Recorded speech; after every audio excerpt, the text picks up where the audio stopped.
We have to make decisions on a daily basis. Sometimes those decisions are small decisions like what clothes do I wear, what am I going to have for dinner?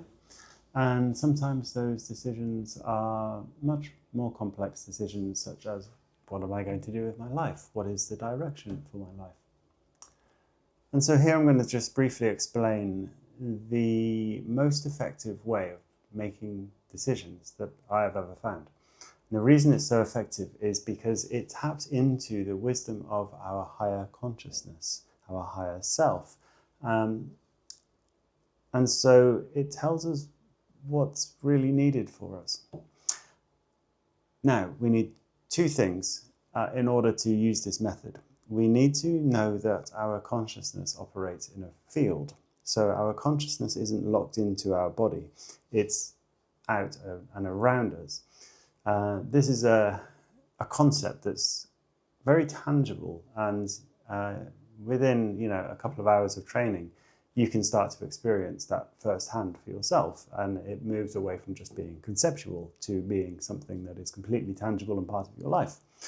The second thing you need to be able to do, which is essentially basic mindfulness practice, is to be able to observe the rise and fall of your thoughts. And it's the observe without interacting element. So you observe what happens in your body, you observe what happens in your feelings, in your ego, and you observe the thoughts in your mind, but you're not interacting with them. So it's that observer mindset. That as well, you can learn that you can learn the method in a few hours, but it might take 2-3 days of practice to really lock it in. But again, it's not something that's very difficult to pick up. Once you've got those two down, then you have everything you need for this decision-making tool. And it's kind of like a body test. However, because it works on our higher self, that's because we are only observing the rising and falling of our thoughts and not interacting with them. It means that it's extremely accurate. Unlike some of the other kinesiology body testing that you can do, like the pulling the fingers apart and the pushing down on the arms, where it's very easy for someone to get a false positive. So how do you do it? Well, the first thing you want to do is pick something that's quite simple, like something that you would like to eat, and pick something that is either is good for you or something that is bad for you. So you can start to build this relationship with a positive and a negative outcome. So let's say you pick up an orange and you hold the orange and look at the orange, give it a bit of a smell or something, imagine eating the orange, just so you get a bit of clarity on what you're actually asking. And then you ask yourself, should I eat this orange? And from there you have to snap straight into your observer mindset and just observe what happens to your consciousness.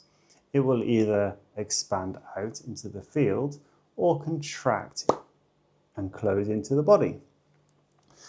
If it's closing into the body, it's essentially saying, no, this isn't a good idea for my path of evolution. If it's expanding out, then it's expansive like evolution is expansive. And that's essentially saying, yes, it is probably a good thing to eat this. So you want to go around and just test a few different things.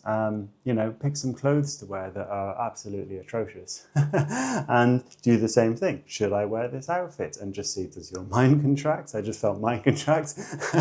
Or does your mind expand? Please don't mention anything about my fashion sense. And so from here, you want to build this relationship with this type of body testing. It's not only building the relationship so that you know the effectiveness of it, but you're also, by doing this practice, you're building your mindfulness practice and building that ability to slip straight into the observer, observing the rising and falling of thoughts without interacting with them. So it's a really useful test. It's helped me in a lot of decisions, and every time I've used it, I've ended up having the right decision, essentially. And when I've ignored it and gone with my gut feeling or my ego center, quite often I regret it. So hopefully that's a useful hack